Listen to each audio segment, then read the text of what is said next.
Did you take that picture? Oh, I did take that picture. I took that picture with Riley last year when we went to Everest Base Camp in December. And that was at Mount Kalapatar, which is essentially the best view of Everest that you can get. And we were there for sunset. And just after this photo, it essentially goes completely pitch black and drops to like -20, -30. And we were running down this hill to get back into the tea house. It was insane. Beautiful. It was an amazing photo. My God. Yeah, Riley got the like new iPhone 16 or whatever and was snapping these amazing. Was that on an photos. iPhone? Yeah, that was on Holy an iPhone. shit. I know, that's what I mean. Oh, can I swear? Yeah, of course. You Okay, can do good. whatever we Okay. want on the show. Okay. Okay. Because I let out a few F-bombs here and there. Nah, let them rain. Okay. Yeah, wow. That's pretty cool. No, it's awesome. We've got a few of these and they cycle through and they make for good conversation. You've done a lot of travel recently and you've done one thing that I think is on everyone's bucket list, which is go see the Northern Lights. Yeah. Right? Yeah. Talk to us about that. Are we on? Is this like... Oh, we're on. Oh, this is happening like Yeah. right now. Oh my God. Hi. Okay. I'm scared. The Northern Lights, it was unreal. I think because we booked it not knowing if we were going to see it or not because it's not a super guaranteed thing. But yeah, we got very lucky. Considering the day that we actually went to go see it, the weather was shit. Like it was so cloudy, it was raining, and our guide was like, be prepared to not see it. And I was like, okay, come 15,000 kilometers, but it's all right. Like probably not going to be able to see it. And then it was like 1 a.m. We get back on the bus and it was just like a small bus. And then he's like, quick, run out, ran outside. And the whole sky had just lit up. Like it was just dancing. It was insane. Like I was crying. It was just amazing. Dude, that's Yeah. insane. Do you mind if Carl pulls up your Instagram where Yeah, pull it up. See Yeah. photos of this because it is insane. It Like, is incredible. picture perfect Yeah. Northern Lights experience. Yeah. Did your guides have guns for the polar bears? No, guns. What do you mean? Like actual guns? Yeah. Well, No. where were you? No, Where there's were no you? polar bears. Where were you? We were in Norway. So Okay, we were okay. at the top of Norway, which was like it was like the border between Norway and Sweden. But yeah, that was like the first thing I asked if there was okay. polar bears, but there was no bears. There was a lot of reindeer. So no polar Okay. bears. Okay. But Because I know that I've seen videos of people going to see the Northern Lights. You Yeah. see these people standing in the background with guns. It's Yeah. Like, they got the guns for Nah. polar bears. maybe that's like Alaska or something. I feel Yeah, like that's maybe yeah. like an American thing. Oh, I feel like where are the polar bears? They're like in the Arctic region more. I don't know. And I feel like I don't know. I don't think they're in Alaska, that's for sure. Yeah. Okay. Oh my God. No, but But okay. yeah. Tell us about that whole trip because you weren't just in Norway. You were everywhere. No. So it was unreal. I think so we spent 2 months traveling around Europe and the first part was Serbia. So that was pretty amazing to be able to see our family. So that was pretty cool. And we were with Baba and it was just an unreal experience. And then from there we went like to Hungary and then we went to Poland, which was pretty cool because that was a place like I never thought I'd really go to. But yeah, we did some pretty fascinating stuff. Like we got to visit like the Auschwitz camp and everything. And that was pretty hard. Like that was a really, really tough day. But yeah, I mean, I'm glad that I did it. Definitely learnt a lot. And then, yeah, from there we flew up to Norway and, got to see the Northern Lights, got to see orcas and jumped into the Arctic. So we like swam in the ocean, which was freezing. And then, yeah, went to Switzerland, got to see the Matterhorn and yeah, it was a really cool trip. It was a really, really good trip. So What were some of the highlights of that trip? I think it sounds so lame, but the highlight I think was just seeing how happy Baba was and just like dancing with her and just seeing her just so relaxed and, just kind of enjoying that time with her was very special. So, yeah, I think that was definitely the biggest highlight. And then definitely the Northern Lights. Definitely that was pretty amazing as well. Carl got to pull up these photos. So Yes. that people Oh could my see, God. And because- it was the first time I ever saw snow in my life. What? Yeah, that was the first time I ever saw So it. you've never skied, Never. snowboarded, No. anything like that? Wow. No, And you never. didn't do any skiing when you were over there? God, no. Okay. It looked so hard. And like, I kind of was like, maybe I'll give it a go, but all these people are just so professional. And yeah, no, it was just not going to happen. We were going to go skiing in Switzerland, but then the people were like, if you have never done it before and you want to ski around the Matterhorn, it's not a beginner course. And I'm like, okay. So we just went to the bar and just drank instead. But yeah, that was pretty much it. So That's insane. I backcountry skied for the first time a couple of weeks ago. Yeah. And it went, there's a whole episode about it. Go watch the Angus McNee episode. Is that when you learn went to all about it. Kosciuszko? Yeah. Yeah, I think I watched a little bit of that. Yeah. We break it down in detail. There were highs, there were lows, there was a bit of everything. Yeah. But it was a different experience just getting the chairlift up or the T-bar or whatever it is, Yeah. right? Because walking with those skis, 5 kilometers feels like 50. Yeah. It takes ages as well. But anyway, I want to talk about that trip a little bit more because you went away with Cam, you went away with Bubba. What did that mean to you going away with like that pair, mixing those two lives together and also seeing Bubba in her element? Yeah. You know, like, because I feel like Eastern Europe, Bubba would just feel at home, you know what I mean? Yeah. And in Australia, it is her home, but it's not, it doesn't have that same cultural tie that Eastern Europe has. Yeah, no, definitely. Like, I think it was really special to bring Cam along because he, you know, comes from a very different family to ours. Like, you know, he's very like Aussie and just like not used to like the different types of food and everything like that. And, you know, we just yell and argue and talk super loud, but that's just who we are. You know, it's nothing personal. It's just, you know, it's just who we are. Serbian way. Exactly right. And, you know, bringing him along was amazing. And yeah, just seeing Bubba, like, obviously this is her home and this is how we've always known her, but that's where she was born. That's who she, you know, she was before us. And just seeing that was just amazing. Like, she was just so happy and relaxed and she just didn't care. And she was just talking to everyone in her language. You know, it just felt like she was at home, you know, whereas here maybe she might feel like she doesn't fit in as much, you know, because, you know, her accent and sometimes she says things in Serbian and, you know, it's a bit different. But yeah, it was really special. And it was definitely something like I'll cherish forever and hopefully get to do again. And, you know, maybe you'll come next time. Maybe you'll come with us. All right, we've done it. Let's see it, Carl. Let's Okay. see these Northern Lights pictures. So if you go to this one, Oof. that's definitely Oh, we got to log in. log on in. Yeah, don't give them the details to the login. Hide it there. No, okay, he hasn't put it up on the screen. But Nah, shielded anyway.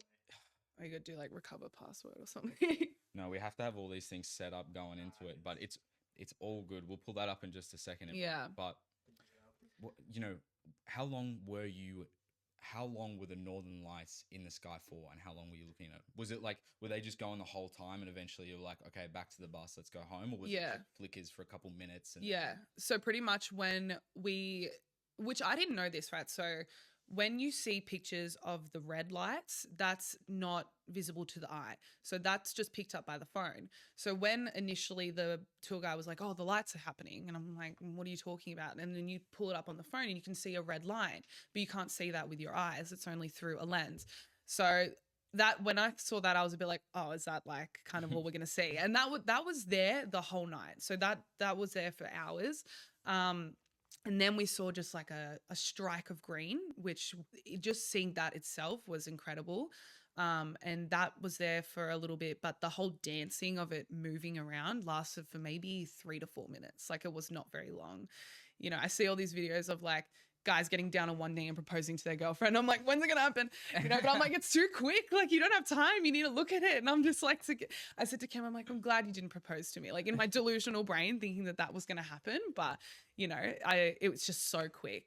But how long have you and Cam been seeing each other now? 3 years. Okay, wow. So it Yeah. has been up. That's the thing. No. It's gone so quick though. It has gone quick. Yeah. That's what I mean. Like, Yeah. it feels like, you know, just because I've only met Cam maybe like, you know, 6-7 Yeah. times, but I guess that's just been spread out over, you know, 4 years now. I right? mean, you know, we've had so much happening the last few years. It's been hard to catch up, but yeah. There's been No. so much going on.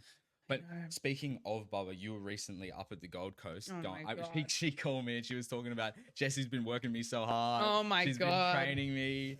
She's she's so been doing- dramatic, this woman. Oh, I know. It's I Bubba. know. We know that. But you know, I imagine just like getting down to the gym, doing 5 minutes to the sauna, going in the spa Yeah. for her. That's a lot, you know. Yeah. So, but talk me through that process, and I guess, you know, open the doorway to talk about what you've been up to for work and as your career. Yeah, no, for sure. I think so being up in the Gold Coast, every time I go to the Gold Coast, and I try and go as much as I can to visit her, but I'm always making her do some form of exercise, like nothing crazy. Like, I'm not going to make her do like 50 push-ups, but, you know, I said to her, you should get into some form of aqua aerobics because, you know, it's good for your joints and everything like that. And I was having a look just on my phone at gyms nearby, and there was a gym 5 minutes away. And Bubba's like, that's good. I can drive to it. It's so close. So I was like, okay, well, let's go check it out. So we went there together and the lady was like, well, do you want to do a trial class? And then I'm like to Bubba, I'm like, you should do it. And Bubba's like, I'm only going to do it if you do it with me. And I'm like, okay, I'll do an aqua aerobics class with you.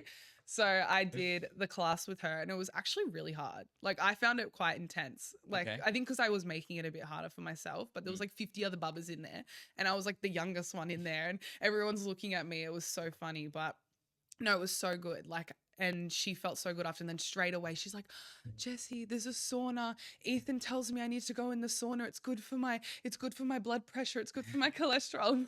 I'm like, okay, yes, good. Go in there. Like, go in there. And so she's been trying to do the sauna. She's like, I'm doing what Ethan's telling me. And I'm like, good. So we're both doing it. It's not just me. We're working hard. We're both helping our Bubba live to 150. That's our goal. That's the goal.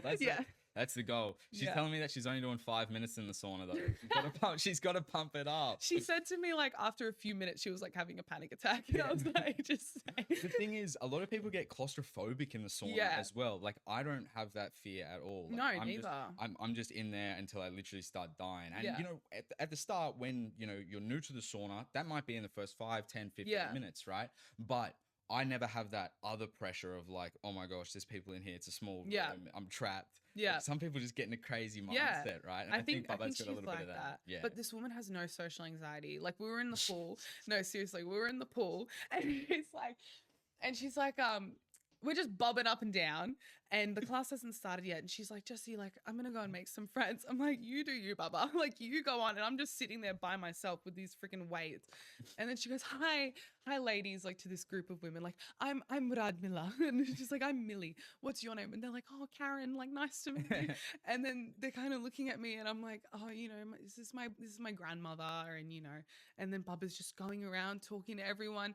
And I go to the bathroom and 10 minutes later, she's made like a new best friend and like she's been seeing her all the time. And yeah, it's really sweet. I aspire to have that like confidence and the fact that she can just go up to anyone and be like, hi, I'm Millie. But you know, Bubba, like, you know that that's not what she was like.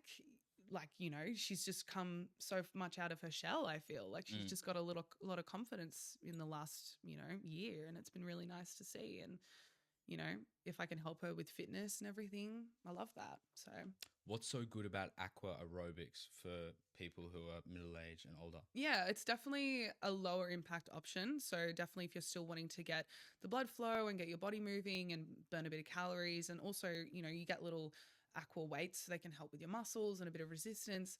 So it's a great option for people that have, you know, like hip injury, leg, you know, a lot of older people start to get knee pain, back pain. So I always recommend going in the pool, swimming.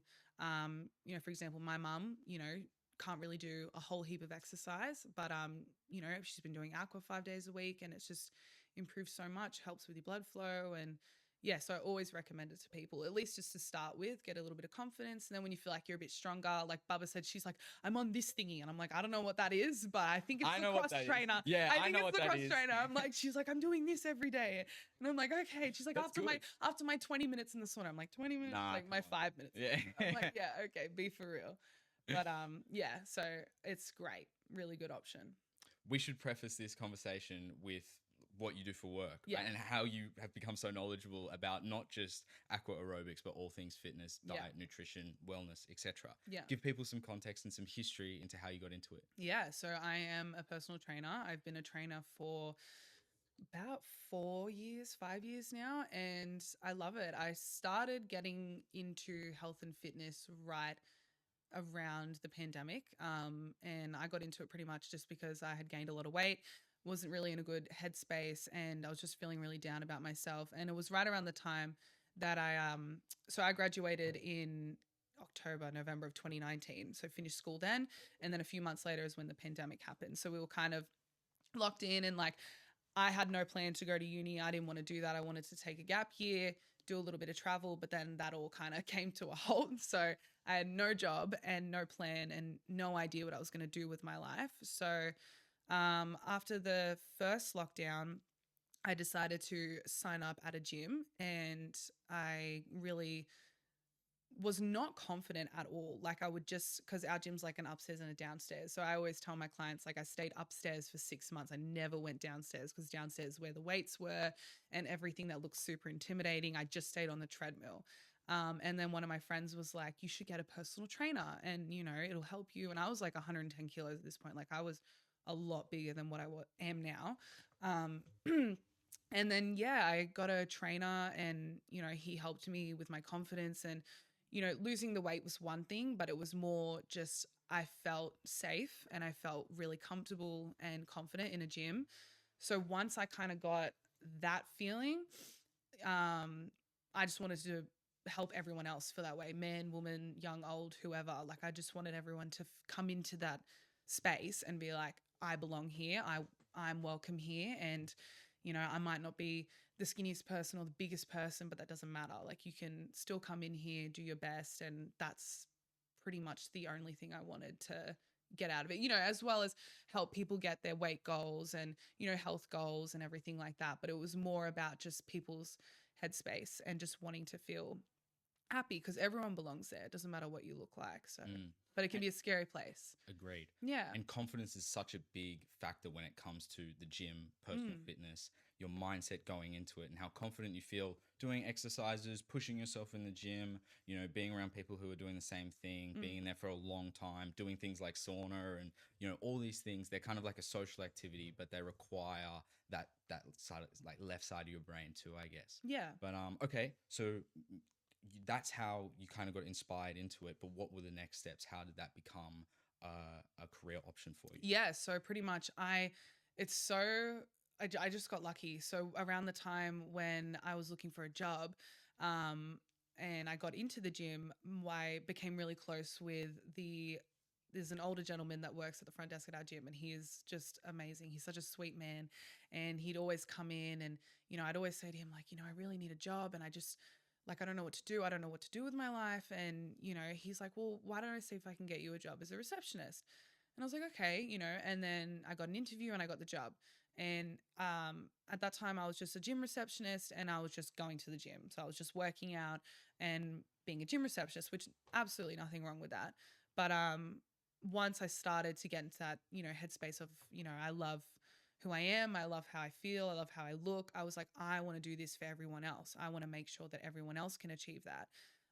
So that's when my gym that I'm still with helped me with getting my qualification, getting me through everything. And then all the PTs that I work with got me through it. And yeah, became qualified and started my own business and run my business through that gym. And now I've branched onto online as well. And yeah, it's been incredible. And I just love it. I love that every day is something different. Every day is a new challenge, a different person. And that's the fun thing about it is you're just working with different people, you know, because I think it's so easy to go into PT, like especially as like a young woman and, you know, you see online and it's just all about having like big bum and flat tummy and that's all it's about and that's fun. And, you know, you can go into that if you want, but like, I want to be able to help Bubba. Like I want, you know, people like that to come to me because, you know, I've heard people like Bubba and my grandmother say to me like, oh, you know, like that's just for young people. And it's like, it's not like, even if you're 70, 80, it doesn't matter. You can start now. Like everyone needs to feel accepted. So yeah, I think that's a big reason that got me into doing it. And, you know, I think that's kind of a reason that I'm successful with it is because I'm just loving it at the moment. If you love what you do, that's all that matters. So no, completely agree. Yeah. You told us about the first 6 months of your journey where you were just staying upstairs, just Yeah. doing treadmill stuff, cardio stuff. What did the journey look like from there? What were the exercises? How did your program evolve? And then I guess, what does it look like now? Yeah. Well, I guess so. I was literally just on the treadmill and I would look up like YouTube, like how to get abs in 6 minutes, like exercises. And I'd sit in the corner and I'd just be doing like crunches or I'd go home and I'd be doing it like in my bedroom because I'm like, I don't want anyone to see me. And like now I know like no one is looking at you. Like no one is judging. If they're looking at you, they're like, wow, that person, you know, is doing incredible. They're not looking at you going, whatever, you know, it's just not like that. But yeah, so I was just upstairs and then I got a personal trainer and I didn't go near weights until I had him because I was just so nervous to try anything. which looking back now is crazy because now I just love it. But, you know, he is a bodybuilder. So his style of training was very intense. He's a very good friend of mine now. But his training was so intense. But I think that's why I loved it, because I was just like, this is so cool. Like, and I just saw crazy results from it, which was great. And yeah, and I think the training that I do now is still pretty intense. Like I'm still weight training about 4 or 5 days a week. But you know, it's just a little bit more balanced. Like I love just being all about balance. Like it shouldn't just be, you know, I see like, for example, my partner Cameron, when he was doing his bodybuilding comp, like it was just white chicken, rice, veggies. And that's to achieve a certain look, which is great. But like, I don't want to be 5% body fat. Like, I'm fine with being a little bit bigger. That's not a problem. But, you know, we come from a family where food is love. Like, I love to eat. Like, I'm not going to stop eating my favorite foods. I'm just going to make it work. And, you know, I know now how to not binge and, you know, kind of shift away from that. And yeah, it's just all about trial and error, I guess, and finding what works for you, because everyone is different. Everyone is different. That's Everyone the is thing. so different. Your own nutritional journey, your own exercise Yeah. journey, your own wellness, spiritual journey. Every single undertaking that encompasses the human experience is an individual journey in itself, right? And there's people can give you advice, people can try and help you with that. You can get personal trainers that make you feel more comfortable, but only you and only you alone 100%. is going to put in the work and develop the knowledge to do whatever your mission is, right? And I want to talk about diet in a minute, but before we do, I want to get into the nitty gritty of what your program looks like right now. What's the split? You were talking 5-6 days in the gym. What does that really look like over the course of a week? Yeah. So day one, I train quads and glutes. I love my legs, so quads and glutes. And then my second day is a push day, so a bit of chest, shoulders. My third day is my back and biceps, arms, everything like that. My fourth day, I do hamstrings. And then my fifth day, I just do a little bit of everything. So a little bit of abs, calves, just like little muscle groups. And in between that, I've been trying to incorporate swimming. So I've started swimming, which has been really fun. So I do a kilometer and I'm upping that to 2 kilometers now, which is good. Damn. And I'm trialing running, but I don't know if it's for me, and that's okay. Like I'm just giving it a go. But yeah, so I'm just trying different styles, and yeah, that's my training at the moment, and it's pretty intense. But not every week is perfect, and that is okay. So. What I love at the gym is having an accessory day. Yeah. Right? Like you got your big days, push, pull, legs, etc. But an accessory day where you get to do all those crazy exercises you see online and all the things that you've been putting off. Yeah. And maybe you stretch for 30 minutes to really warm up and then you get into it. Those sessions are awesome. It gives you a chance to do all the things that you've been putting off and that you don't hit normally, right? Yeah. And so many of those exercises go, overlooked.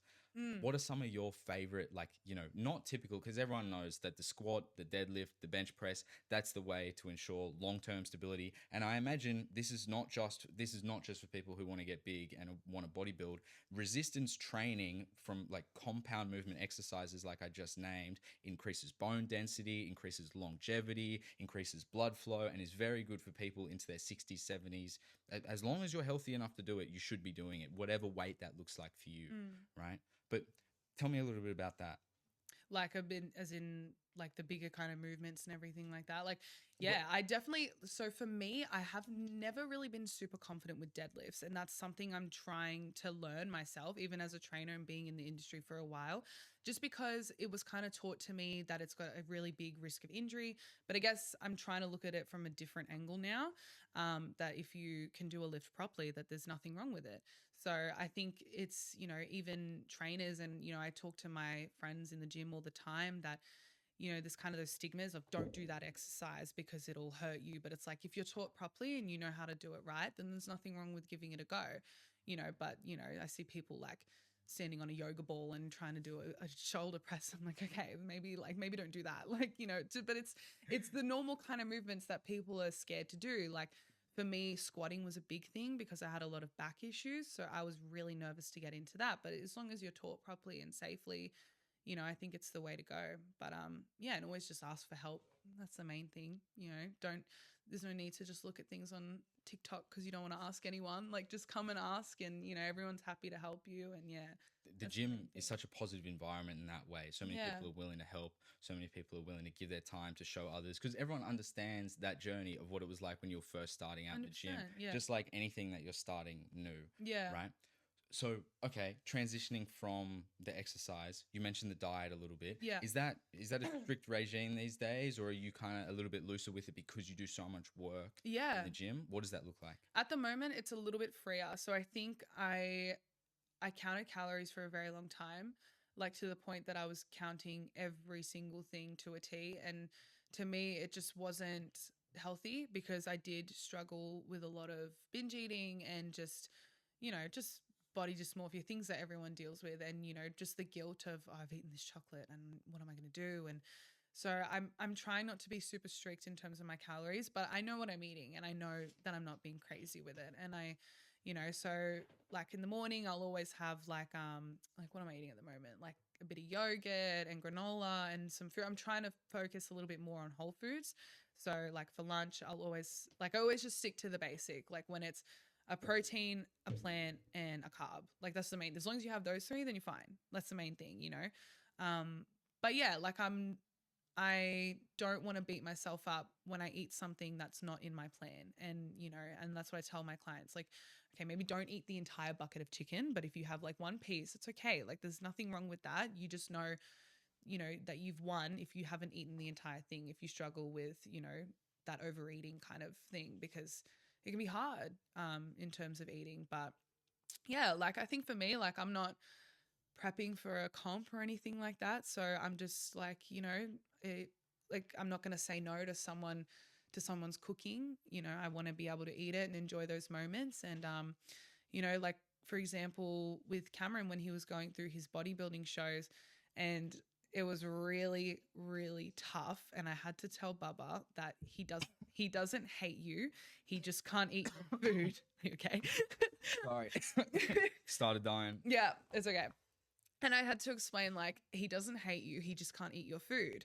But she's like, why can't he eat my food? Like, I eat good food. He thinks my food is bad. I'm like, no, like, it's not that. It's that, he can't eat it. And I think that seeing that, like, I have so much respect for people that go through bodybuilding shows and everything and that discipline. It's incredible. But it's just not for me. Like, I couldn't push myself to that level of discipline where, if, for example, there's like a Sunday lunch and I'm going to sit there and just say like, no, I'm going to eat my container food. Like, I don't want to do that. But, if I do eat something pretty bad, I'll just make sure I make up for it during the week and just, maybe eat a little bit less or, work a little bit harder, and it's fine.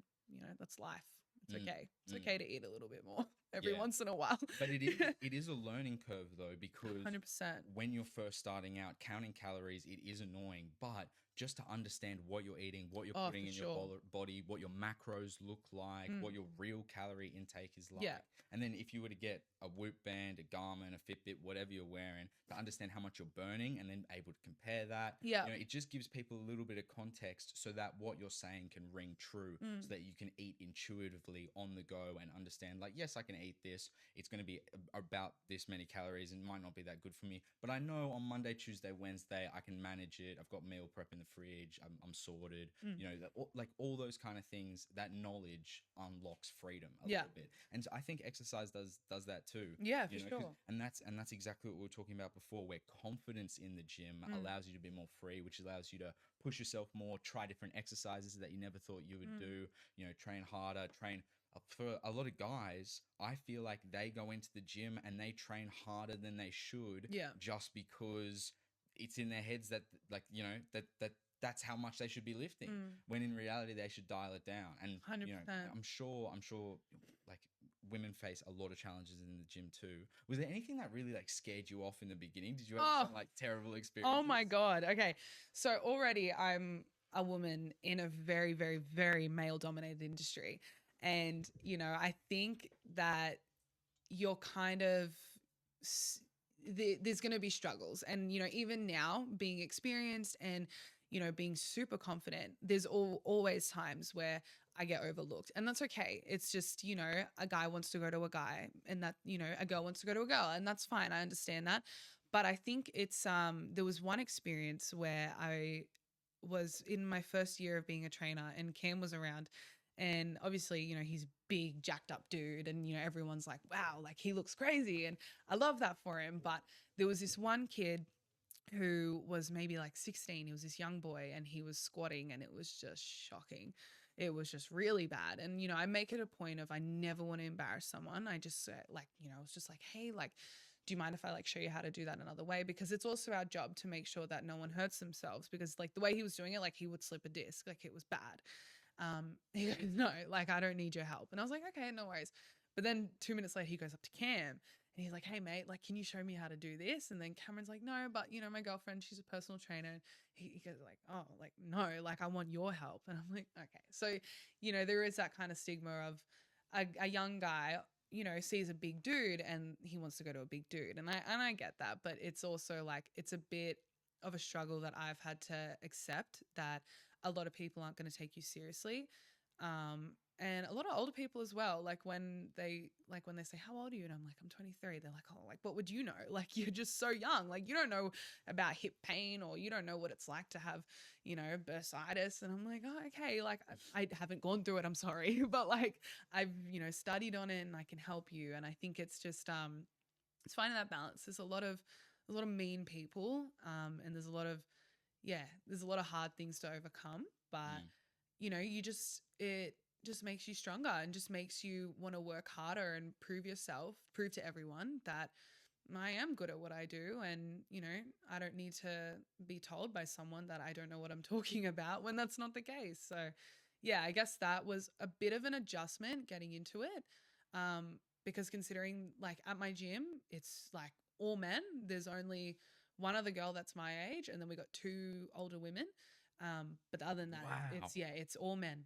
That's insane. All men as trainers, yeah. Is it like a big bodybuilding community gym, or is it? No, it's not a bodybuilding gym. It's more of a it's just like I don't even know how you explain it. It's like it's a single gym, so like it's not a franchise like an Anytime Fitness or anything. Okay. And it's like everyone in the Hills District will go to that gym. Like that's the place to go. We have so many Except people. the ladies in the area. Yeah, yeah. Well, yeah. It's just like in terms of trainers, there's just it's just all men. Like I meant like there's only a couple female trainers. The rest are all male trainers. It's just crazy. Which the guys are great at what they do and it's incredible. But yeah, I think it's just I think it is just a little bit harder to accept and adjust and get through that. Sometimes you're not going to be taken as seriously, but that's okay. That's just not the people you want to work with, and that's fine. So that's always the challenge of youth as well. Like even with this podcast, it's kind of like I'm 23 now as well. This is like the 3 months. Yeah, of the we're year the same age. Exactly. It's so weird. Which is it was weird to hear you say that because I'm like, oh, what? Like, yeah, I'm still 23. Still a few more weeks. No, and I'm 23 now, which is insane. But where was I going with this? With the podcast. Yeah. People don't take who's going to take me serious at 23, especially when we're discussing complex topics. Because we do everything on this show. We talk about everything from the political scene at the moment to health and wellness to spirituality to telling people's personal stories and what that looks like for them in their own lives. And those are mature conversations. And to be 23 and to not have lived a full life like others would have claimed to live right at their age, they can look at this and go like, oh, he's inexperienced. He doesn't have any what right. Do you know? Yeah, what do you know? You have no right. You haven't lived through a war. Yeah, exactly. Like you're talking about these complex ideas, but you've only seen this on the news. You've only read this on your phone. You don't have any understanding of it. But I guess my caveat to that, which I think is true, it's a very good argument, right? But this podcast allows me to learn so much 100% from people, not just from reading online, from genuine experiences that you've had, like what your gym journey has been like, starting up your own business, becoming a personal trainer. That journey has lessons in it that people can take away and use in their own lives. Yeah, right? No, absolutely. And I think like that's the beauty of it. Like I don't think we should be saying to young people or like, well, what do you know? Like, you don't know anything. Well, it's like, well, give us a chance to learn and give us a chance to kind of understand where you're coming from. And, like, yes, we haven't lived through the terrible things that you've been through. And I understand that, but like, we've got our own struggles and, our own way. And it's tough in the world at the moment, but you know, I deal with that a lot because our gym is an older population as well, and it's a lot of like, that we just don't know what we're talking about because like, you know, for a lot of older people, they've got a lot of health issues, and I don't understand that because I haven't lived that. Yes, personally, I haven't understand that. I don't know the pain that you're feeling, but I know how to help you with it. And but I think when they see you as just a young person, they just go like, they don't know what they're talking about. I'll go see a 50-year-old doctor, and it's like, okay, all right. It all is good. one of those things though, when a lot of these times they're complex health issues. Yeah. And if you're not do you feel like you have a knowledge gap sometimes, especially with older clients, because for they sure. probably do have complex things going on that are just out of your field of, you know, personal training? Yeah, no, absolutely. Like I think over the times that I've been at the gym, there have been a few things where, and this is again another thing that I am accepting, that I don't know everything and I don't need to know everything because I'm not a physiotherapist and I'm not a doctor, and that is okay. Like I had this one lady come to me who she only had one lung. And that was something I've never dealt with before. And then I said to her, I was like, look, Just halve the training program. yeah, literally. I was like, originally you were going to do 10 push-ups, now you're doing 5. Yeah, but You like, know, you're 'cause- going to run a K, now you're doing 500 meters. yeah, literally. I was like, whoa, like I have not learned about this. I have no idea. So I was like, I'm just gonna go to the toilet. Went to the toilet. I was like, what do I do? And I was like Googling, like, you know, because she told me like what she'd been through. She had like lung cancer and she got her lung removed when she was 30. And I was like, that How is old so is she now? 50. Okay. So she's lived 20 years with one Wow. lung, and she's still living a normal life. But I'm like, oh my God, like call me naive, but I didn't even know that that was like possible. Like I've watched Grey's Anatomy, but like I didn't think that that was possible. Can you get a singular lung transplant? Carl, can you look this up? Because I'm very curious. Surely. Because I know you can get a double lung transplant. Ben Askren, a famous MMA fighter, recently went through a double lung transplant. He lost he lost like 40, 50 kilos. He almost died. He was in a coma for ages. He Holy had crap. terrible pneumonia, and he just got a double lung transplant, and praise God he's healthy. But Is he still fighting? no. Yeah. He's been retired for many years now. Yeah. He's a bit older. But a legend of the sport, and it's good to see him back. But I don't know if you can get a singular lung. You must not be able to, otherwise you might have got that, you know, I mean, that pair. surely she would have gotten the other one by now. Yeah. Oh, well, there you go. Dude, Oh, the for thing is, some. But you know what? There's always like those wait lists, and it's expensive. It's a big thing, you know, to do. and it says double lung transplants are more common. So yeah, single lung, I mean, it must be harder. Like, how do you, I got no idea. what, you just take one lung and chuck out the other? Like, what do you do with that? No, How many people? no.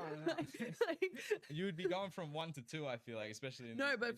from the other person, like from the dead person. well, yeah, I guess you know. Well, long- two single lung transplants. There you go. Yeah, exactly. But yeah, that was something, you know, there's moments like that where I'm like, okay, this is a little bit outside of my scope. I will take you through something very, very slow and because, you know, it was just sitting up and down was hard. It was, you know, so it was at that point where like I was kind of like, it's okay that I don't really know what to do because I'm not a doctor. Do you want this? No, Carl, can you get me another water? Sorry, I've been slamming water. I'm going to need to pee so bad in like 45 minutes. But yeah, so yeah, that's pretty much, Thank you, Carl. everything is a learning curve. But that's what I love about it. Like, because I deal with different issues every single day. And that's, you know, it's fun to learn about those things. I hated learning when I was in high school, but now I love learning about this type of stuff that I do. So you just change so much. But yeah.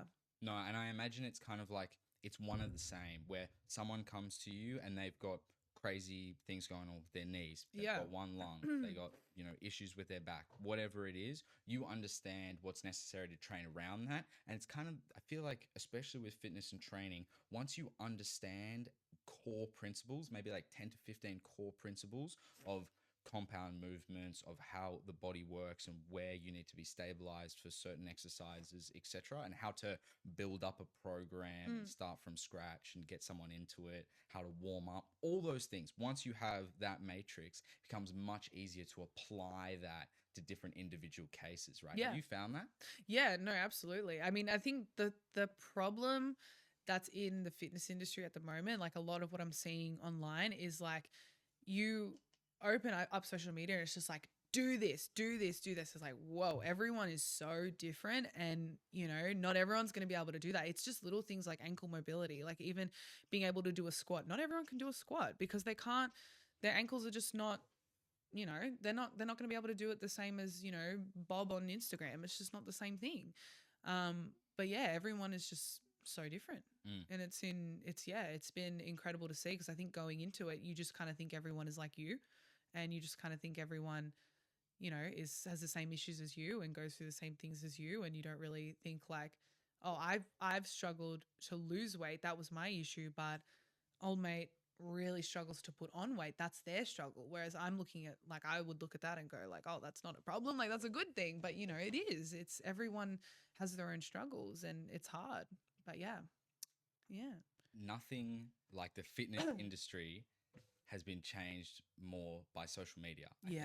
Like nothing more. It's you know, nuts. fitness has, before social media and after social media, has had the biggest shift in really good ways and then really strange ways as well. I feel like, you know, because there's that classic comparative narrative, like, you know, where, you know, as you mentioned before, people online who are absolutely huge, you want to listen to them because it looks like they know. 100%. But there's so many other things in the mix, right, that people don't necessarily understand when they're trying to learn. Yeah. Right. So what do you think the social media landscape looks like when it comes to fitness, and where do you see this going? Look, I don't know. I'm scared and I'm excited at the same time, because I was just like this, like, I'd be a hypocrite to say like, oh, it's negative, when I think there are so many people that use it as a good thing. You know, like, I love being able to promote, like, you know, positive things, and, you know, that everybody is different, and that, you know, you don't have to train the same as this other person. But I am scared for it because, you know, I just look back at, we were in high school not that long ago, and I don't remember being like 13 or 14 and looking online and trying to, you know, lose weight and be skinny and, or have a big bum or have a flat stomach. Like, I don't really remember it being like that. But like now, like, I do train a lot of younger girls, you know, and I have a 14-year-old, and they go, oh, like, I'm going on a diet. I'm just going to eat 2 eggs a day. And I'm like, why are you doing that? Oh, this Instagram video. And I was like, okay, hang on a minute. Like, and it's just, that's where it starts to get a little bit toxic, where you see, you know, people saying like, I eat this amount of calories in a day. And because of the way that they look, they go, okay, well, I want to look like that. I'm going to eat like that. And it's like, no, you're actually starving yourself. Like, that's not okay. And you're going through body changes and everything. So I'm worried for younger people, because yeah, it's sad to see like girls and guys go through, you know, body, because I kind of had a perception in my head like that only girls go through it, but nah, guys go through it just as bad. And it's and it's hard, and it's really, because no one wants to compare themselves to anyone else. So, but yeah, so I don't know, we'll see how the fitness world goes over the next few years, but yeah, it's interesting. And social media is here to stay. It's only getting bigger. Oh, and it's never going anywhere. It's only becoming more and more dramatic, I feel like, you know, because what's required to get clicks and to get attention increases every single day. New videos are coming out, new content is coming out, new trends are coming out, and this is all getting faster and faster and faster. And the videos that rise to the top are the ones that capture the attention the best, and those ones are the 2 eggs a day in crazy training regimen, you know, crazy restrictive diet, maybe a crazy bulk if you're trying to get big and you're a guy. All these things that are, you know, really one end of the spectrum, really extreme, when most people are in the middle. And if you're just starting at your journey, maybe you're on the other end of the spectrum, you're trying to shift your life over, right?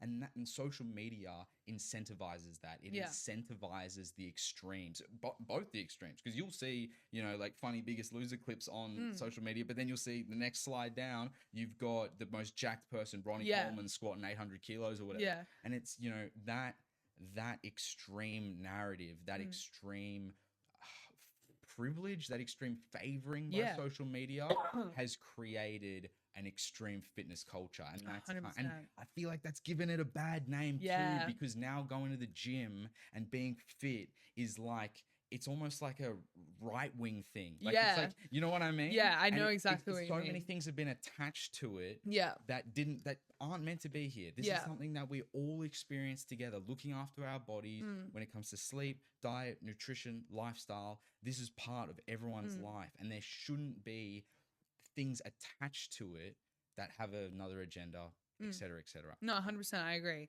And I think it shouldn't be a bad thing to look after your health, but for some reason, like I think with this day and age, that makes me sound so old, but like you kind of see where it's like, oh, like you're kind of being, people might see that as like you're being like fat phobic or something because you're a person posting how you look, and it's like you're, but it's like no, like you can't, you're damned if you do, you're damned if you don't. It's like no matter which way you do it, because I just think it's just all about accepting everyone and just being happy, but it's also about looking after ourselves and not encouraging like bad habits as well. Because I see a lot of videos where it's like it's clearly for clicks because they do crazy shit to get clicks, and it's like eating like the mukbangs of eating like insane amount of foods, but it's like every single day, and it's like, well, clearly that person is not eating all that food because they're stick thin and they're eating like 10 pizzas in their car, and then tomorrow they're eating like 50 Macca's meals, and then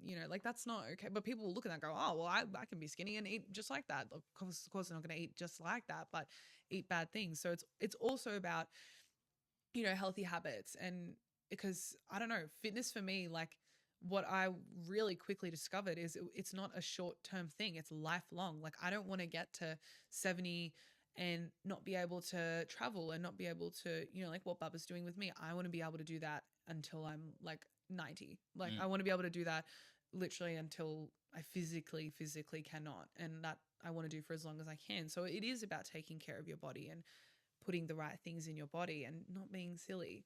So yeah, it's interesting. When it comes to putting the right things in your body, are there staples of your diet? You talked before that you like to have the carbs, the protein, and the vegetables and the fats as well that we got to have in there too. Is there anything like, that really hits the micronutrients for you, like that you love adding? Because the classic gym diet is the chicken, rice, broccoli, beef mince with protein pasta or whatever. Yeah. But what about outside of that? What about outside of meals? Do you have any little like biohacks that you like when it comes to the diet? Yeah, I've definitely been getting into like a lot more fruit, and I like to say veg, but really like I hate vegetables, but I do eat them. I am getting better at them. But I've been really enjoying eating fruit, like not just purely for like my micronutrients and everything, but like for my skin. And yeah, like I read a lot about like kiwis and blueberries, and I've been eating that every single day, and just the difference I've noticed in my skin and just how I feel, because there was some study linked to kiwis and it helps with your sleep.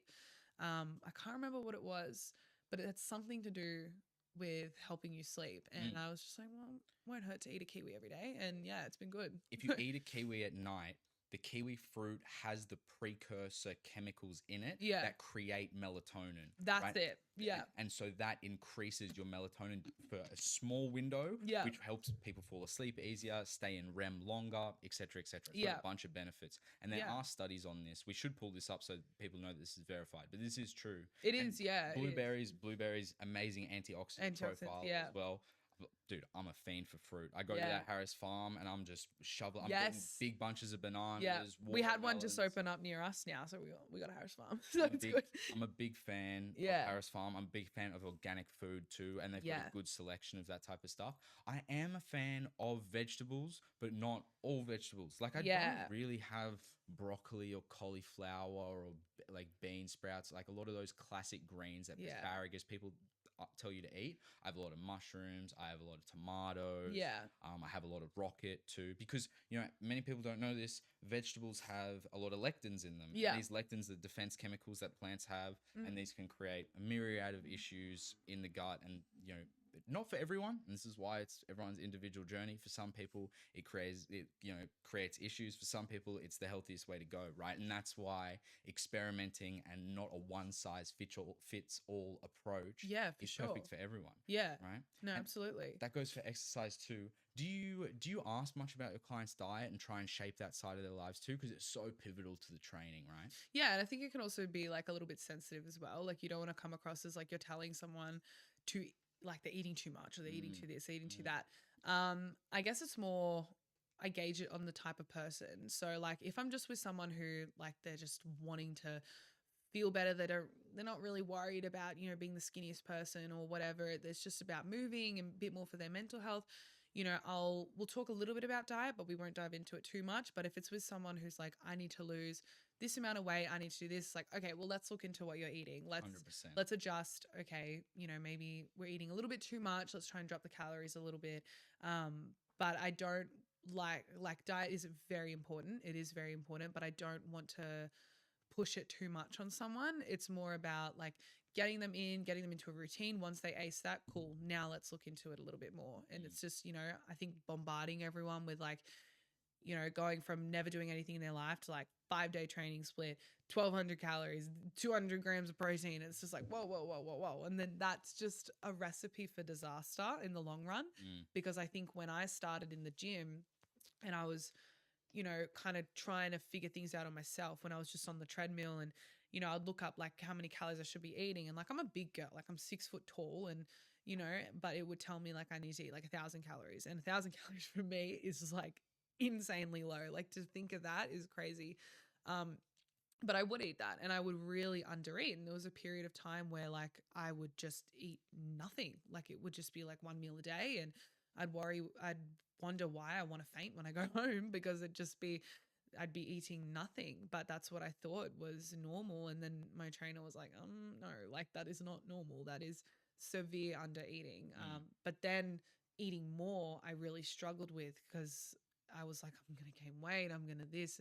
It's a mental fuck show. Like, and to put it bluntly, like you just don't want to overwhelm someone too much, but you want to give them the best advice and the best guidance. It's just, you don't want to ruin the gym for them. And so much of this is controversial as well because it isn't a one size fits all. So you're trying to develop and work with them and see what works for them. And, they might say that they're eating a super healthy diet, right? But when it comes to their performance in the gym and what you're asking them to do, like, have you ever had a scenario where someone, I imagine this scenario would be popular. Someone comes in and they're on a vegetarian or vegan diet and they want to get stronger, right? And then you're like, okay, we can squat, we can deadlift, we can, we can work up to those movements and, do all the accessories and stuff. But if you're not eating meat, it's going to hinder your progress. It is hard. Yeah. And I've had to deal with that a couple times. And I think I'm such a big meat eater. So like the first time I had to deal with a vegetarian, I was like, whoa, I have no idea what to do. Like, where the hell do you get your proteins from? And it's a little bit harder for me because I'm not a nutritionist. So I haven't dived into that whole side of everything, but I can definitely give suggestions for higher protein, but it is always going to be a little bit harder in terms of like their iron that can affect, your performance in the gym. But I can always tell when I train a client and they haven't eaten breakfast or they haven't eaten something before, because we'll be like doing a squat and they're like, Jess, I'm going to faint. I'm like, what'd you eat? And they're like, nothing. And I'm like, there you go. Like you haven't eaten for 13 hours and you can't squat this amount of weight because you're just running on empty. Like your body is like a car. It needs fuel. Eat something like an hour before, even just bring a banana, just put something in your stomach. Exactly. But, again, it comes back to everyone talks about doing fasted training and it's like, oh my God, this is why so many people faint in the gym. Like the amount of incidents I've had to deal with people fainting. But, yeah, so that's pretty funny. I can always tell when someone hasn't eaten. They're like, how'd you know? I'm like, because you look like you're going to faint. Like I think you're either sick or you haven't eaten anything. So. Have you ever gone down yourself? Me, fainted? Yeah. No, I actually haven't. Okay, I haven't either. I've thrown up many times, and Damn. that's okay. Yeah, I remember my first really intense leg session. I was spewing so much. I was so unwell. And then when Cam was going through prep, like we have the fire door, I always, when he would train, I'd look at him and I'd open the fire door because I knew he was going to run outside to throw up because he just pushing your body to that extreme limit. And I'm like, holy crap. And like I run like HIIT classes and I do a lot of it outside, and sometimes the guys are just sitting outside like they're like, I need a minute, I'm gonna throw up in the bushes. I'm like, okay, you do you, like that's okay. So that can be normal-ish sometimes. So no, pushing your body to that limit. If you don't know what we're talking about, you haven't trained legs hard enough, because exactly. when you really start getting into heavy squats, heavy compound movements for the legs, apparently it takes away a certain amount of blood circulation Yeah. from your digestive system Mhm. because it needs that blood to power your legs, Yeah. and that goes into your quads, hamstrings. And it wrecks you. Exactly. It wrecks And you. you feel, I've never actually thrown up, Yeah. but I've been at the gym just sitting on like the leg press machine. Like, I'm gonna after. die. Yeah, Yeah. just dying. Especially when I was younger. Like, because when I was younger, I was just pushing myself to the extreme. Yeah. Right now, I'm much more focused on longevity-based training, a lot Yeah. of MMA-based training as well, which isn't as, like PR intensive. Yeah. Like, I don't have goals when it comes to lifting. So people will see me in the gym and I'll literally be like benching 60 kilos, like, really easily, really slowly. And that'll be the heaviest weight I do, just because I'm working on form. I'm trying to stretch out, had a long day, maybe gone for a surf. I've already used my chest today, whatever it is. And that's why an education behind why you're doing the exercise is so important, so you can tailor on the go. Like, I don't have these days, I don't have a set program that I follow when it comes to diet or exercise or anything like that. I'm literally just living on the fly. I write it all down so I know that I did chest last Monday and it's about time to do it again, and I've got the amount of time that I need to do it, etc., etc. But the only reason I'm able to do that is because I have the backing of many years of training, research, watching More Plates, More Dates videos on YouTube. Yeah, exactly.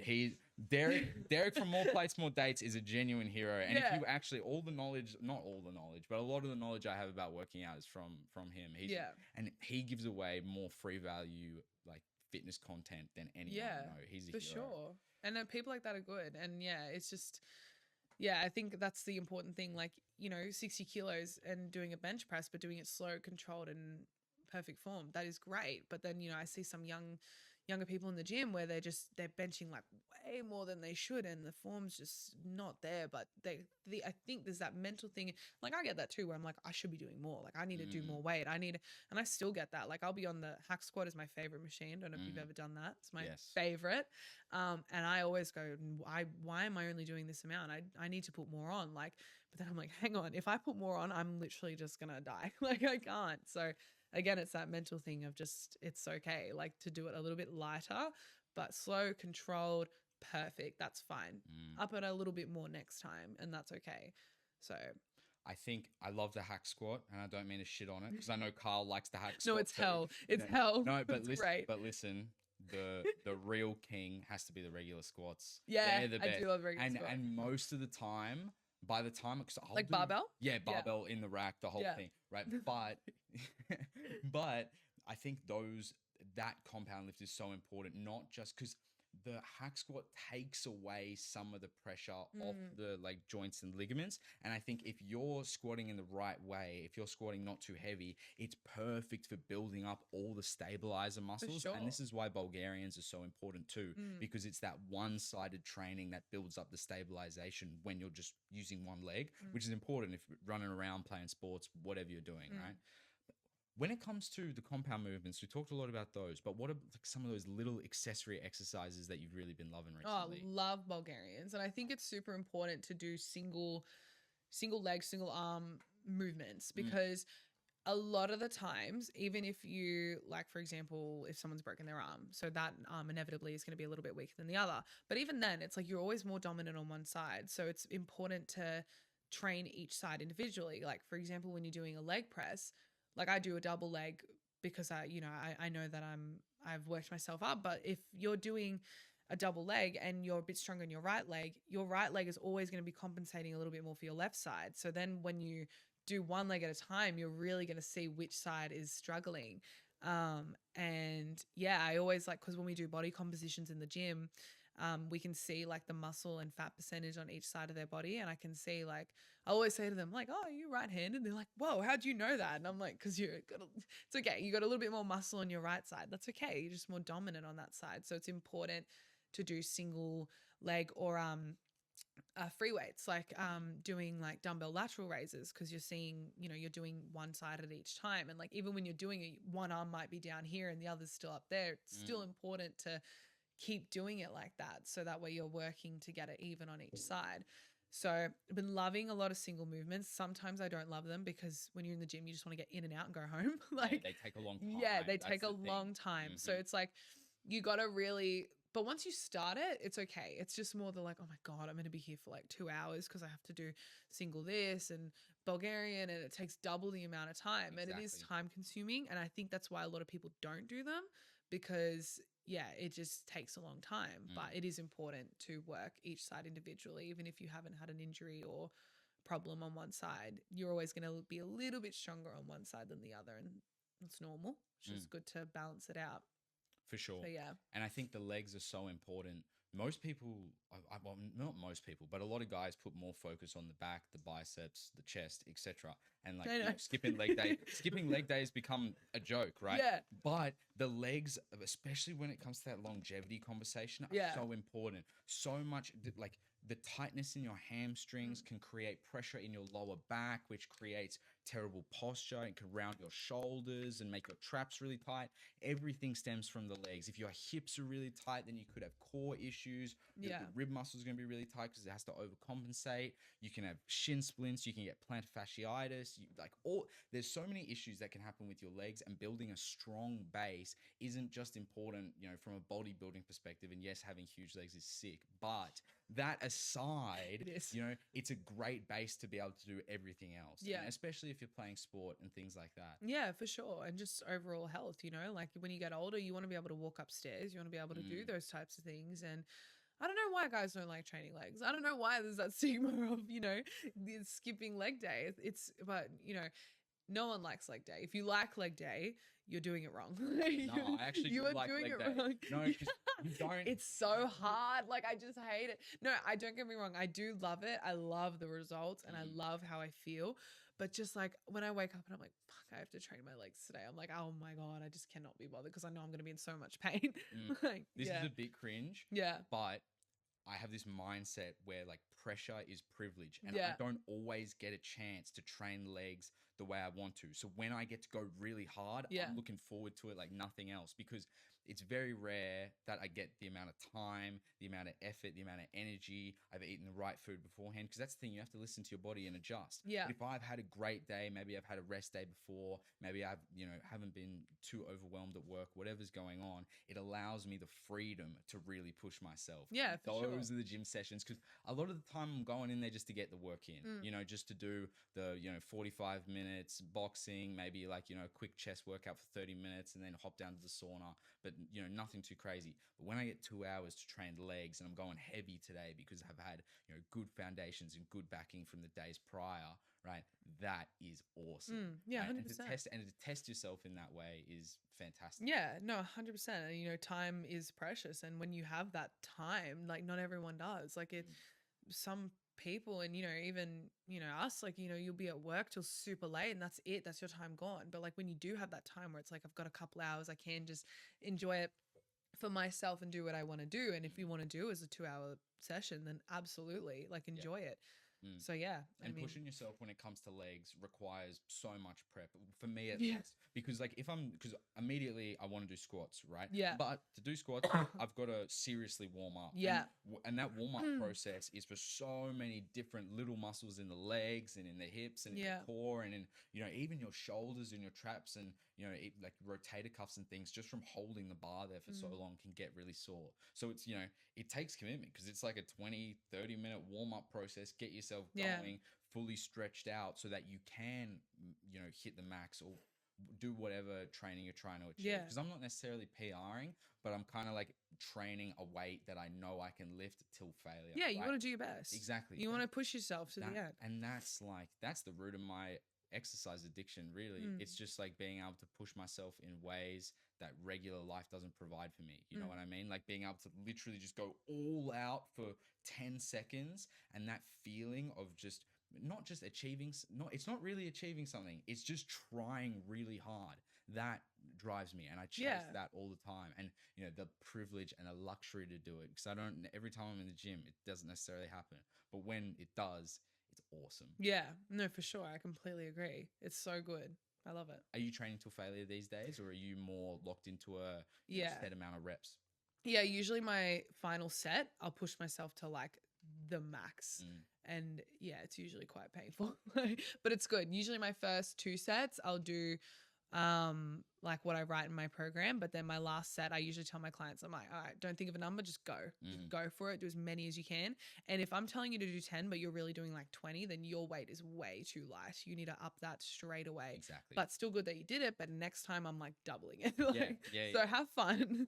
But, you know, so yeah, just pushing yourself, because there's so many times where you do an exercise and then you push yourself to a failure. Like, fuck, I've got so many reps in reserve and I just can do so much more. So you do more weight next time and you're actually a little bit stronger than you think. So yeah, I think it is good to push yourself to that point of failure. On the hack squat, it can be quite a painful experience, but it's good though. Yeah. Oh my gosh. But yeah. Are you a pre-workout person? Some days. So if I'm training a little bit in the afternoon, because I don't like to have any caffeine after like 2-3 o'clock, I find that really affects my sleep. And I did read a few studies saying that having caffeine that late in the afternoon isn't good. So if I have to train later in the afternoon, then no, I'll just go for it. But if I'm training in the morning, I'll usually have like a pre-workout. Yeah. What's your go-to? I'm really enjoying Dialed at the moment. That's been good. But I just kind of play around with it. Like we have a supplement store near the gym and the guy that owns it, I just say, what should I try this time? And he just kind of tells me, because he knows so much more than I do when it comes to that stuff. And do you get nerdy with it? Do you know the profiles like the L-citrulline and the beta-alanine? He tells me, but I'm kind of like, okay, I'll take the passion mango flavor. Like that sounds good. But like where Cam is like such a nerd with that, and he'll be telling me like the this and the tingles and it's becoming from this, and I'm like, this is Coca-Cola flavor. I want to try it. Like, okay, dork. Like it's fine. But yeah, no, I love that. But yeah, it's just I don't know much about supplements, to be honest. It just feels fun. Dude, it's like biochemistry in real life Yes. when you get into it, because you know those compounds that I was just talking about, especially caffeine, that's the most noticeable one. Yeah. Right? And the effects are instant and measurable. You know, you can feel it within yourself. But yeah, L-citrulline, what I mentioned before, that's going to dilate your blood vessels and make you look bigger as soon as you start doing any exercise. It gives you that huge pump. And I remember like the conversation with pre-workouts is like how much L-citrulline is like an optimal dose. Yeah. Right. And they never have enough in there. So I remember I was always loading up extra L-citrulline, and then the beta-alanine is just the stuff that gives you crazy itches. Yeah. You just start wigging out. You just start like scratching your skin. You look like a bloody junkie. I You're remember, just like, oh my gosh. I know I personally don't take pre-workout anymore. Yeah. I haven't taken pre-workout for almost 2-3 years now. Yeah. But if you're looking for a get big quick scheme, right? Pre-workout's not a bad idea. Yeah. It'll get you really motivated in the gym. Yeah. And that's sometimes what you need to get the ball rolling, get momentum on your side, start learning, becoming more confident. Yeah. But you know, I think it's a bit too much for me. Like I don't Do you drink caffeine at all? I don't drink any caffeine. Yeah. So I don't have any sugars except natural sugars as well. That's why I'm such a big fan of fruit. That's why I'm such a big fan of this coconut water. You know, so I'm trying to just get all my energy naturally. Yeah, and I think, for sure. And that's probably not long. That might not be sustainable long term. No, but it's good. But it's fun right now. And it's working for you. Exactly. You know, and like not everyone has to take pre-workout. Like for example, if you drink caffeine, like Cam leading up to his comp, he wasn't allowed any pre-workouts, anything like that for the month leading up to it because he competes in natural comps. But that doing a test those chemicals could pick up in a test. So he had to cut everything out. So he was just taking just a shot of coffee and a pinch of salt. And a salt is what's going to help with that pump. So that's what everyone's been. Exactly. That's what is like a good alternative as well. If you don't want all those other chemicals and everything. Sometimes I just do that because I'm like, I can't be bothered to go grab my pre-workout and, you know, just a bit of coffee. But yeah, so I don't know. But pre-workout, I try not to take it all the time. It's only like if I'm really exhausted and I'm like, I need to get this done, but I'm so tired. Because my days, like I start at like 4:30 in the morning. Like it's early. Like, so sometimes I'm really, really tired by the end of it, but I just need it sometimes. Just a little bit of caffeine. So no, I used to take it every day. Yeah. Like, because I was at uni. I was working at JD Sports at the time, but it was like, you know, 3-4 days a week, whatever it was. And I could always squeeze in the gym essentially every day for almost an unlimited amount of time sometimes. Yeah. Like when I was at uni, especially in the online environment, just because when I really got into the gym and I was in my pre-workout, like gym newbie phase, right? And I sort of like, you know, I got relatively big for my size. Yeah, I remember. Quick, I quick. remember. Like, it I happened remember quick. seeing a picture of you going, who the hell is this Pre-workout. little Ethan that I knew? Pre-workout I was like, what does happened? wonders. Yeah. Because you just go insane. You just like, I want to train. 'Cause Yeah. I just want to have pre-workout. You want again. that feeling. Yeah, exactly. Yeah, it's addictive. It's It really is though. It's that literally just Yeah. like you're paying $80 to become addicted to this chemical that Yeah. you only have at the gym. Yeah. So therefore you'll essentially be addicted to the gym. Yeah. Right? And that's exactly what happened to me. Yeah. And God bless. 'Cause Yeah. It worked. It worked. Good. And- Sometimes addictions are good. No, and but then you get to a state, like I just got to a state where I'm like, I'm not getting any bigger. Yeah. I'm not in a position to take steroids.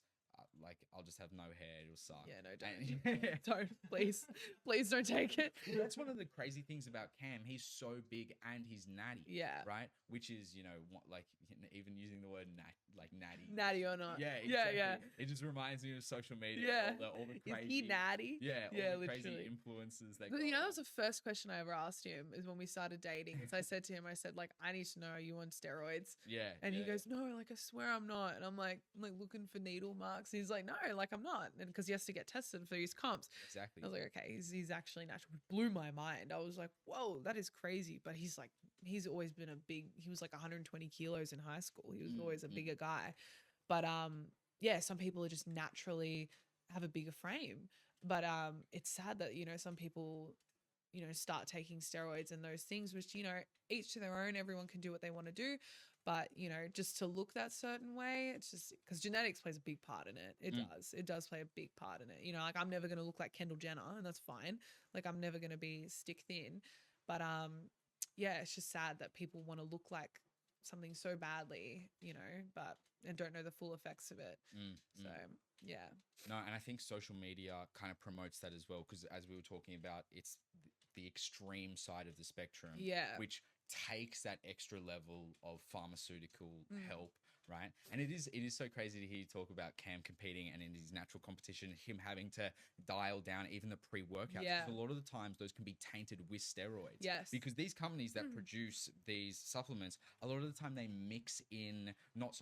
mix in. A lot of the time they manufacture the Yeah. steroids and the creatine and the pre-workout. Or It can be whatever you're picked having up. in the same plant, right? And then little micro things get in there, and then it comes up in your piss test, and now you're accused of doing that's it. steroids, and that's it. You get everything taken away. Yeah. Exactly, which is such a shame. But the testing isn't where it needs to be. No. I feel like when it comes to the testing across the board, like if you look at genuine lab results that are coming out of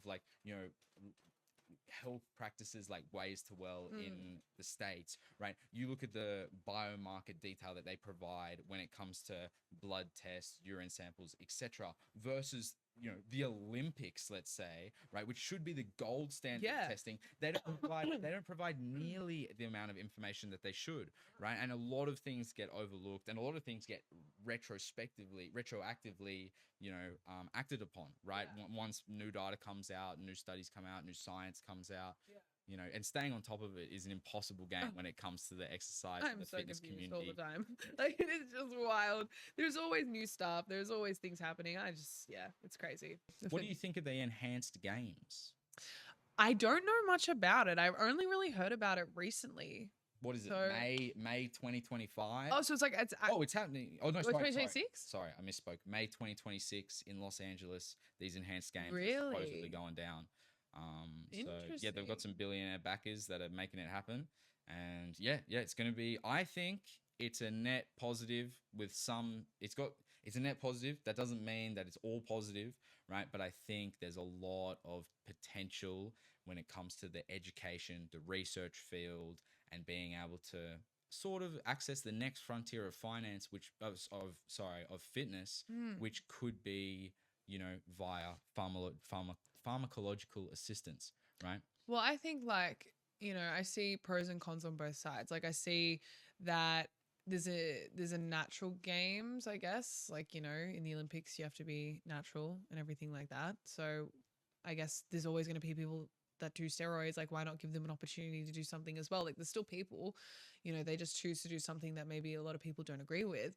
But so I think that, in that aspect, it's like, why not? Like, let them do it. But I also think like maybe it could be encouraging people in a way that like, oh, it's okay. Like I can compete in something because I should, and I can take steroids and be even better than this person. So I don't know. I see both sides. Like I see that there's always going to be people that take steroids and take enhancements, but and why not give them an opportunity to do a sport that they enjoy and be showcased for it. But yeah, I guess there's the other side to it that maybe it could be encouraging people that like it's okay to do. 100%. And like when, you know, I'm not going to tell anyone what to do, but it's not like, you know, there's everyone thinks about the now and they're having a six pack and big biceps and this and that, but you don't think about like that your chance of like having kids slims down a lot. You know, maybe that's something you're not thinking about now, but down the track that could affect you, you know, hair loss and just so many things, and life expectancy and just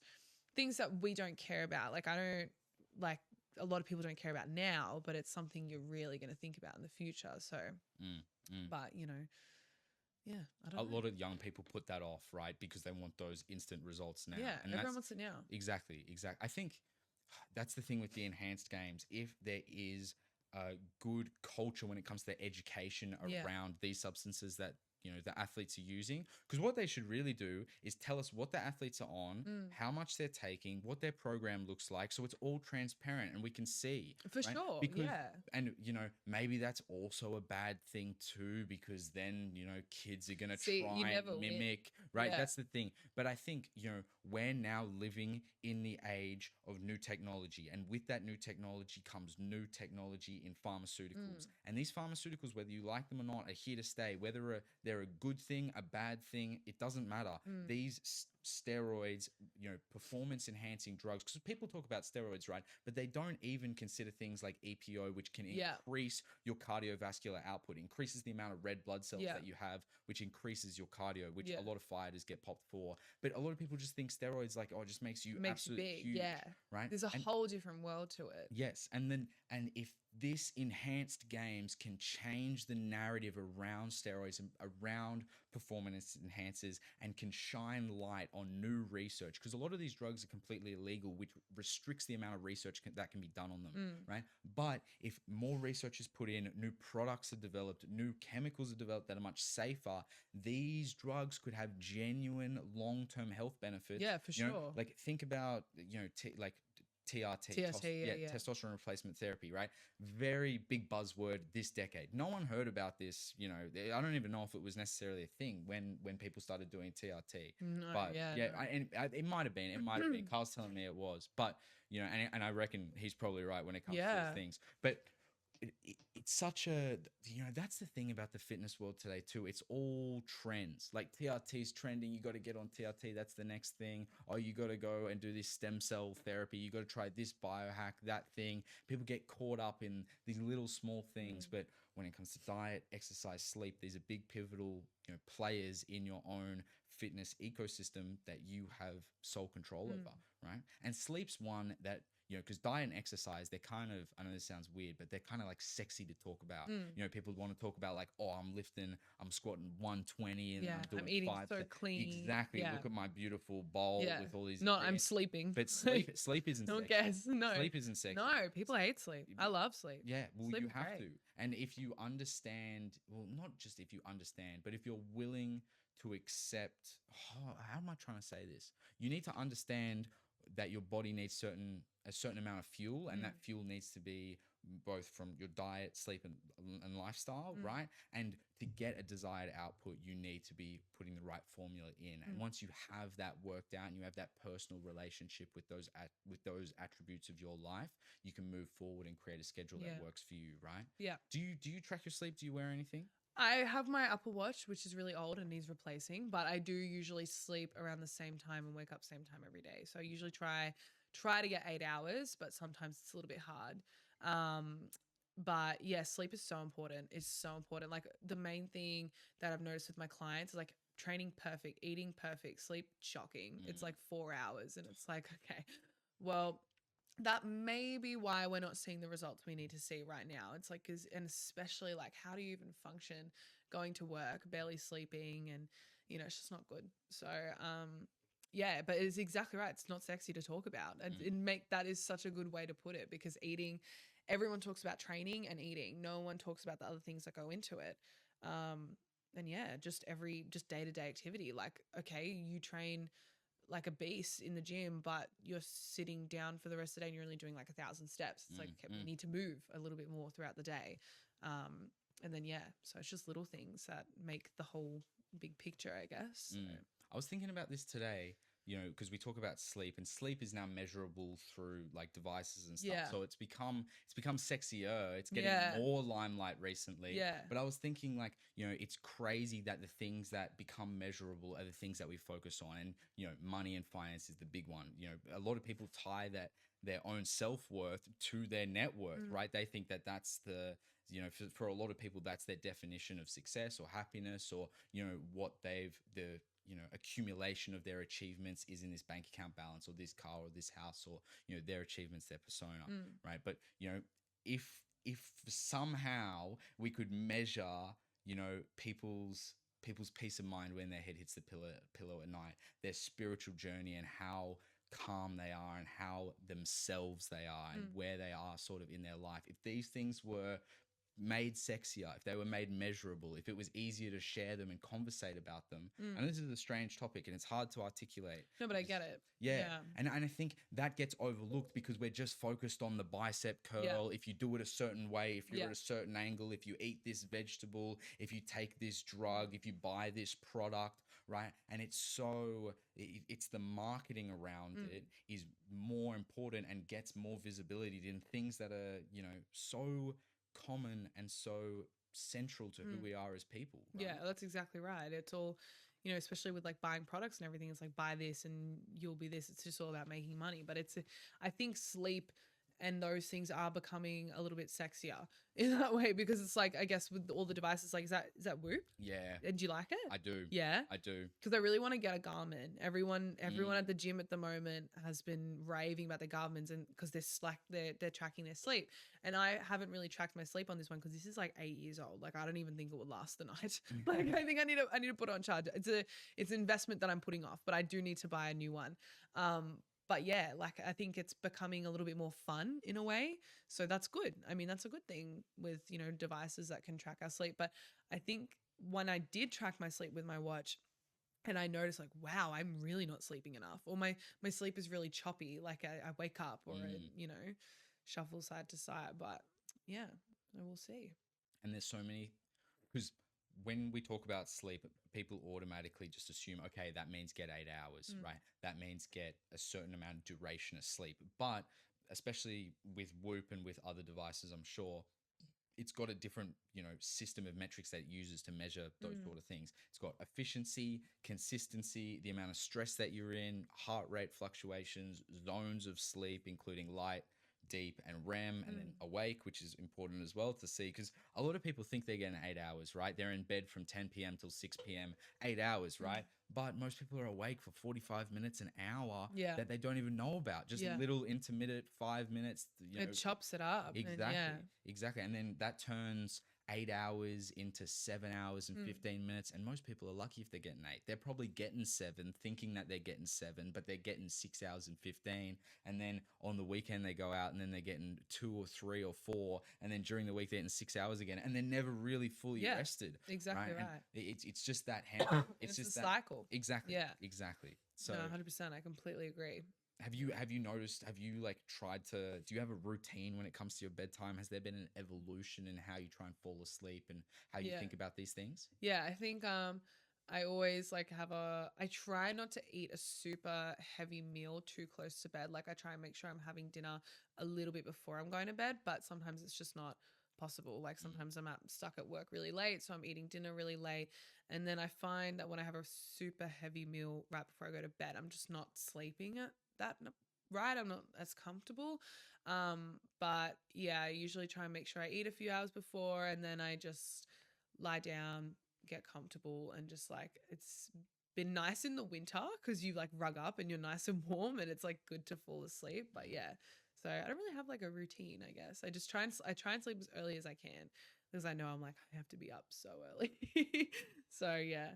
But yeah. Just before bed is the perfect window for me to read a hardcover book. Yeah. Because a lot of the time I'm listening to audiobooks. Yeah. Because just like my journey in the gym has evolved, my music journey in the gym and what's going on in my headphones has evolved. Yeah. When I first started, I used music like really like not hard style, but like heavy rap or heavy rock to motivate me, right, to lift more. And then after a while, I was like, I don't need this. I can just lift as heavy as I want. I don't need anyone to tell me I'm going to be able to do it. Yeah. Right. And then, so I was just like, okay, I'll just listen to what I want. I'll just play music that I want to listen to. So it was a lot of chill stuff, soul, R&B, etc. Some of my music is so slow. But now I'm like in this new phase where I'm literally, sometimes I'll do a podcast, but now more than ever, I'm just doing complete audiobooks. Yeah. And because that is like, that's really, now we're starting to stack things on top of each other. You're working out, doing the hack squat machine, you know, focusing on your fitness while developing a new skill, learning something new about a topic that you're interested in, you know, reading a novel, etc. Right, it's a new dimension to the gym for me that I really enjoy. No, I completely agree. Like, it's funny because I was listening to a podcast while I was training. I was just listening to like some drama podcast about like Love Island or something. And I'm sitting there and I'm like squatting and I'm just like looking around, and because I got it in my AirPods and I'm just laughing like to myself, and everyone would look at me like I'm actually insane because I'm just laughing, listening, because I'm listening to it and cracking up, and everyone's like, this bitch is crazy. Like, I'm just sitting there cracking myself up. But who cares? Like, it's just what is it with Love Island? Every chick I know is watching Love Island. I like before Love Island USA. Yeah, that's the big one. Yeah, right? that's the big one. What is it about these reality TV shows that gets the people going? I don't know. It's just funny. Like, I think it's just like, it's just, the drama is so stupid and so dumb. Like, it's just such first world problems that you're just like, it's so comical and it's just so like pathetic. I'm just like, please. But I love it. I love it. It's so funny. Like, me and my best friend will be texting all the time about it, and like while it was happening. But because it's so annoying, because Australia was so behind on releasing the episodes. So like the finale came out and I was trying not to go on Instagram or anything to see who won. But then of course, like it's the first thing that happened. And I was like, well, bloody Australia was so far behind with everything. But Love Island, so you got to get onto it. No, I don't. You do. Because I said to Cam, I was like, we're going to watch Love Island. He goes, like, what is that? Hooked. He's like, oh my God, Huda's doing this. Oh my God, this person's doing this. And I'm just like, oh my God. International politics and economics is my drama TV. That's my reality TV, especially right now. I was gonna say this would be like your Disneyland. Like, it always is. Like, you know, but there's so much happening right now, and like I try to stay up to date and be as involved as I can, but it's just not my strong suit. But it's always interesting to know like what's going on and everything. But especially like I've spoken to Mum about going back to Europe next year, and she's like, just be careful, like there's a lot of things happening in the world. And I'm like what? Like, oh, obviously I know what's happening in the world, but you know, I didn't realize it was, you know, things were, you know, guess we're pretty lucky where we are, but yeah, it's scary, everything that's happening. So super scary. Yeah. Unprecedented times. It feels like any day now some crazy news could happen that's going to change the course of history. For sure. And it feels like every single day I'm part of all these different news groups and news feeds, and it's just constant bombardment on my phone, which is, you know, I love my phone and I hate my phone. I probably hate it more than I love it. I hate it so much. But that's one love-hate relationship. Yeah, that's one thing that I really do love it for, is, you know, being connected to the news cycle, because that is my entertainment. 100%. Like understanding what's going on in the world today, because it's just like, it's like reading non-fiction books. Yeah, you know, it's reality. But you have to know what's going on. Like, you got to be informed with what's happening in the world, you know. Like, I need to be better at keeping up with everything, but you need to know, because if you don't know what's going on, then that's what's going to screw you over in the long run. So my thing is, it's just like, when it comes to, especially right now, the history of humanity is at stake. And I am like, I feel... I don't know. I feel connected to everything that's going on in the world right now, because everyone should. Like, you know, for example, Trump and Putin are meeting in Alaska in, I think it's a couple days now, and they're going to have this giant talk about what's going on in Ukraine and try and work out a deal. And that is a step in the right direction, getting Putin to the table. That's huge, Exactly. But these things, like, that means something to me, because that war ending is a positive step for humanity, which is like, it's part of our story, right? Whereas like a TV show about a made up story, that's not necessarily as compelling to me. No, I completely agree. It's just like, yeah, it's just like that's like my getaway, Love Island. But yeah, I mean that's huge. Everything that's happening overseas, and yeah, I mean that is definitely a step in the right direction because it needs to. It's been going on for years. Yeah, It's been yeah. happening for so long. That's, So that's the thing. Both the major conflicts that people love talking about these days, Yeah. when it comes to the Israel and Palestine stuff, as well as the Ukraine and Russia thing, it's been 3 years on one hand and 2 years on the other, Yeah. right? And now, we could talk about this type of stuff all day, right? Do you like? I know you talked about trying to stay up to date with it, but again, just like social media, the news can promote the extremes and get you anxious about things that That's aren't the in thing, your yeah. realm, right? Like, I don't know if humans were necessarily designed to, understand the whole world and get all the news of the whole world at once, right? Like me being so connected to things happening overseas that don't impact my life at all, right? Is that necessarily how I want to be living and how I want to be connected? Should I be focusing my energy more on the people around me and the activities that I can actually control? But I just feel so vested in the story Yeah. of our race and humanity. And that's why these But there's nothing wrong with that. No, It's no. so good to stay informed with everything and be up to date with everything. I think that's great. I think we need to all be a little bit more informed and up to date with everything that's going on. Because like someone like me who isn't super, like, I don't have a whole lot of knowledge with everything that's happening. But like when I open up Instagram or Facebook or whatever and I see what's going on, I'm like, whoa, because it's a big overwhelming chunk of information. And I think it's better to know what's happening in the little bits of it rather than just like, for example, a few weeks ago when the whole Iran Israel thing happened, like I didn't really know the whole lead up to that. It was just more opening it and thinking, oh my God, like is this something that's going to happen, over here? And it's something, to be cautious of. And but yeah, I think we just all need to be a bit more informed, I guess. There's nothing wrong with that. It's a good thing that you're like that. I think it's great. But in the age of misinformation, just like we were That's the other talking thing, about yeah. when it comes to the gym, right? It's even harder to be informed. And like the Iran issue is such a perfect case to discuss this. Because if you go online and watch the Tucker Carlson interview of the president of Iran, it'll open your eyes like nothing else. The narrative from the president. So for context, there's a supreme leader of Iran, Khomeini, what's his name? Ayatollah Khomeini, right? And he's like a dictator, and apparently he's a bad guy, right? Well, not apparently, he is a Yeah. bad guy, etc. But it's hard to understand. The US and with the help of Israel and Mossad, etc. Paint a picture of these Middle Eastern regions, and it's hard to understand what to believe, in my opinion. But that's kind of the narrative, that this supreme dictator is a dictator. He's totalitarian. He's a bad guy, and he definitely doesn't like Israel, right? And he's tweeted multiple times like death to Israel, all this stuff, right? But the president of Iran, right, is much more well spoken, and he's talking about, we never wanted weapons of mass destruction. The uranium enrichment facilities that were blown up by the US in those attacks are not for weapons purposes. To develop nuclear weapons would be completely against our religion. We have no intention of ever doing this. And but that's not the narrative that you hear online. If you were to go on to 9 News, etc., it's Iran, are developing nuclear weapons. That's a direct threat to Israel. That's a direct threat to the US, Europe, the West, right? And that needs to be put to an end, right? But that's, you never know if you're getting the whole I'm so story. confused. Yeah. Even I have no idea what's happening. Even what I'm just saying Yeah. right now is probably super confusing. I don't necessarily know if I broke that down in the best way. No, you did, yeah, but, yeah. But like that is the paradigm that has encapsulated all things that have an influence online, from fitness to war to genuine like massacres of populations to squatting in the gym.